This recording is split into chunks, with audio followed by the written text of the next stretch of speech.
Bonjour à tous et bienvenue sur Lokimo TV. Aujourd'hui, nous allons parler d'un sujet que nous connaissons bien ici, mais qui peut devenir un vrai casse-tête si on ne le maîtrise pas.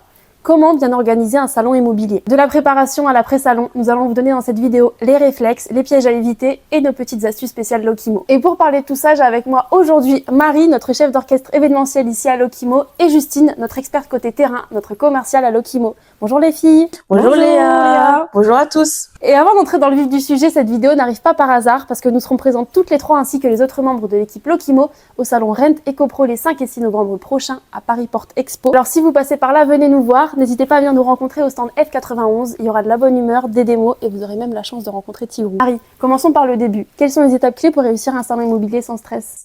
La préparation, en fait, c'est vraiment le nerf de la guerre. On commence à s'organiser 6 mois, voire 1 an à l'avance. C'est vraiment très important d'avoir un stand optimal. Donc, c'est ce qu'on va commencer par faire. Donc, la recherche d'un stand qui est bien placé avec quelque chose de spacieux, du passage, mais surtout un endroit non isolé. C'est très important. On va ensuite se positionner sur le concept de stand, très important, de façon à être sûr que les gens puissent passer et jettent l'œil directement à notre stand. Donc, ça va être quelque chose soit d'immersif, soit de chaleureux ou soit de technologique, dépendant de nos besoins et aussi de la cible cherchée. Ensuite, on va vraiment enchaîner sur le point logistique, très important. Nous, Lokimo, on est quand même basé dans l'Oise. Donc, quand on s'organise, on sait très bien que si notre salon se trouve dans une région différente, il va falloir prévoir les transports, l'hôtel et aussi les badges. Et ensuite, on va vraiment se fixer des objectifs précis. Donc, c'est combien de contacts on veut récolter à l'issue de ce salon, combien de démos on veut mettre en place et surtout, quels sont les résultats vraiment qu'on veut recueillir. Ok, ouais, donc c'est à la fois de la gestion de projet et du marketing terrain finalement. Oui, c'est ça. Et le point clé, c'est vraiment la communication. Donc, tout ce qu'on va mettre en place sur le stand. Donc, ça va être les goodies, les kakémonos, l'affichage. J'insiste vraiment sur ce point-là parce que c'est vraiment la communication qui va vous permettre d'avoir de la visibilité sur le stand. Et je dirais que le vrai secret, c'est la formation de l'équipe. Les gens ont tendance à penser que c'est vraiment que le service commercial qui doit vendre le produit. C'est faux. Toutes les personnes qui sont présentes sur votre stand doivent connaître le produit et doivent savoir le vendre. Donc l'objectif, c'est la préparation en amont. Toutes les équipes se rejoignent et parlent du projet en le vendant de la même façon.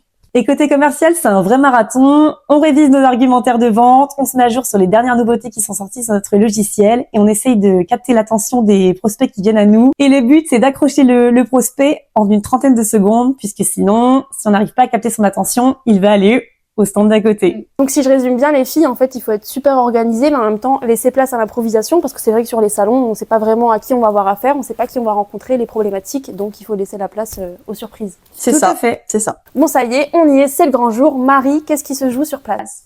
Tout. Les premières heures sont très cruciales.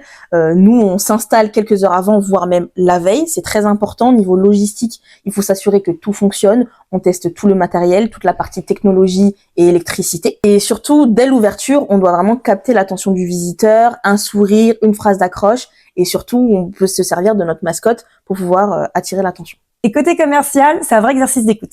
Chaque personne qui passe devant notre stand a un besoin différent, que ce soit en termes de gestion locative, le syndic de copropriété, besoin d'automatisation, de facturation. Donc notre rôle, c'est de lui poser les bonnes questions pour qu'on puisse, en 2 minutes, cibler ses besoins et lui montrer comment, avec Lokimo, nous allons pouvoir l'aider dans sa gestion. Le but, c'est de lui laisser une bonne impression sur notre logiciel, puisque en salon, on ne signe pas forcément tout de suite, mais on plante une graine. C'est faire parler de nous, qu'ils nous connaissent et qu'ensuite on puisse les recontacter pour avancer ensemble et rentrer un petit peu dans le détail de notre solution. Ouais, ça c'est super important, mais en fait là le salon c'est pas juste une vitrine, finalement c'est une expérience. Tout à fait. Exactement, exactement. Et puis à partir du moment où les visiteurs voient qu'il y a une bonne énergie sur le salon, ça nous permet de pouvoir rester avec eux, discuter et cette bonne humeur, c'est contagieux. Donc une fois que le salon est terminé, on range tout, on dort pendant 3 jours et c'est terminé?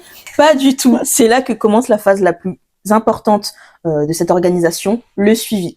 On fait un débrief complet, on va collecter le nombre de leads récupérés sur le salon, on va pouvoir regarder ce qui a fonctionné, moins fonctionné, faire un débrief à chaud. Et nous, côté commerciaux, c'est relance express. 48 heures après le salon, il faut relancer les leads pour être sûr que ce soit encore frais dans leur tête, qu'ils aient toujours en tête la discussion que nous avons eue au salon. Et suite à tout ça, c'est après qu'on fait des échanges plus poussés avec les prospects et qu'on peut transformer les opportunités en échanges plus concrets, en proposant des rendez-vous de démonstration du logiciel plus poussés et pouvoir vraiment avoir des échanges plus concrets.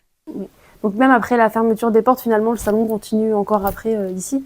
Exactement. Un bon salon, c'est celui qui génère des échanges encore des semaines après le salon. Alors si j'ai bien compris les filles, pour résumer, avant on organise tout dans les moindres détails, pendant on donne l'énergie, on écoute, on échange et après on transforme et on capitalise. C'est bien ça? Exactement. Et surtout, ne sous-estimez pas un bon contact. Et surtout, la partie organisationnelle est très importante puisqu'un salon bien préparé, c'est 80% de réussite assurée.